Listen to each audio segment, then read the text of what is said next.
के तपाईँहरूलाई थाहा छ तपाईँको डिम्याट एकाउन्ट खतरामा छ भनेर? तर कसरी? आजको यस भिडियोमा म यसै विषयमा कुरा गर्न गइरहेको छु। हेलो साथीहरू, मेरो नाम हो विजय र तपाईँहरूलाई स्वागत छ हाम्रो युट्युब च्यानल टेक साथीमा। सबैभन्दा पहिला त तपाईँहरू देख्न सक्नुहुन्छ म चाहिँ यो सेबोनको अफिसियल वेबसाइटमा आएको छु। अब यहाँ गएर चाहिँ म यसलाई खोल्छु। अब खोलिसकेपछि तपाईँहरू यहाँ देख्न सक्नुहुन्छ एउटा आएको छ नेपाल धितोपत्र बोर्ड आर्थिक वर्ष 2082-83 को धितोपत्र बजार तथा वस्तु विनिमय बजार सम्बन्धी नीति तथा कार्यक्रमहरू भनेर लेखिएको छ। अब यसलाई चाहिँ म ओपन गरेर हेर्छु। अब ओपन गरेर अलिकति तल स्क्रोल गर्नुभयो भने चाहिँ तपाईँहरू यहाँ 3.2 को लास्टवाला यो बुँदा पढ्नुभयो भने चाहिँ यहाँ लेखिएको छ बोर्डले सिडिएससीलाई विद्यमान व्यवस्थामा परिमार्जन गर्न 5 वर्षदेखि नवीकरण नभएका र खाता धितोपत्र मौजात नभएका हितग्राही खाता बन्द गर्न सक्ने उक्त खाताहरू बन्द गर्दा नवीकरण शुल्क प्राप्त हुन नसकेमा सो छुट दिने र निक्षेप सदस्यले नवीकरण शुल्क प्राप्त गरे पश्चात मात्र केन्द्रीय निक्षेप कम्पनीलाई बुझाउनु पर्ने दस्तुर वा शुल्क बुझाउने व्यवस्था गरी सम्बन्धित विनिमय संशोधनका लागि बोर्डमा पेश गर्न निर्देशन दिएको छ भनेर लेखिएको छ।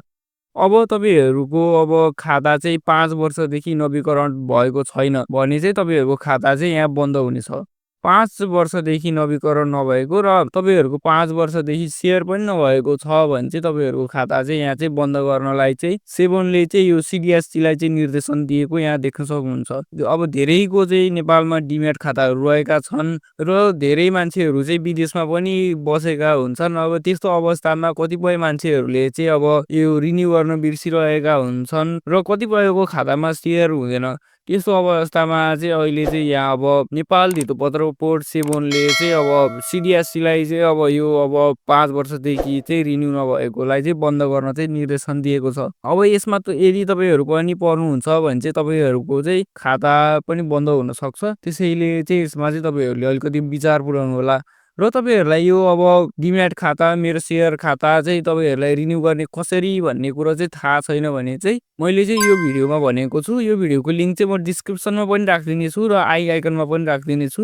त्यहाँ गएर चाहिँ तपाईँहरूले चाहिँ पुरा भिडियो हेरेर चाहिँ कसरी रिन्यू गर्ने भन्ने कुरा चाहिँ बुझ्न सक्नुहुन्छ। अब त्यो भिडियो हेर्नु होला र त्यो भिडियो हेरिसकेपछि चाहिँ त्यही अनुसारले तपाईँहरूले रिन्यू गर्नु होला। अब हामीले ध्यान दिनुपर्ने कुरा के हुन्छ भन्दाखेरि चाहिँ यो चाहिँ हामीले वर्षमा रिन्यू गर्नुपर्ने हुन्छ। अब तपाईँहरूले एकमुष्ट गर्नुभएको छ भने त केही प्रब्लम भएन। यदि गर्नु भएको छैन भने चाहिँ वर्षमा चाहिँ यो डिम्याट खाता मेरो सेयर खाता चाहिँ रिन्यू गर्नुपर्ने हुन्छ। डिम्याट खाता रिन्यू गर्नलाई चाहिँ रु 100 रुपियाँ र मेरो सेयर खाता रिन्यू गर्नलाई चाहिँ रु 50 रुपियाँ चाहिँ शुल्क लाग्ने हुन्छ। यो यस्तो धेरै शुल्क पनि होइन। त्यसै कारणले चाहिँ यो अब आफ्नो खाता धेरै समयदेखि रिन्यू गर्नु भएको छैन भने चाहिँ तपाईँहरूले चाहिँ मेरो भिडियो पुरा हेरेर चाहिँ तपाईँहरूले रिन्यू गर्न सक्नुहुन्छ। यो चाहिँ एकदमै सिम्पल प्रोसेस पनि रहेको छ। त्यस्तो खासै केही झन्झटिलो प्रोसेस रहेको चाहिँ छैन। हस्, यही नै थियो आजको भिडियो। आशा गर्छु कि भिडियो तपाईँहरूलाई मन पर्यो होला भनेर। भिडियो मन परेको भए एक लाइक गरिदिनु होला, केही प्रतिक्रिया भए कमेन्ट गरिदिनु होला र साथीहरूले पनि यस्तै जनाउनु भन्न चाहनुहुन्छ भने सेयर गरिदिनु होला र अरू यस्ता नयाँ भिडियोको लागि हाम्रो च्यानल सब्सक्राइब गर्नु होला। आजको लागि यति नै। हस्, धन्यवाद।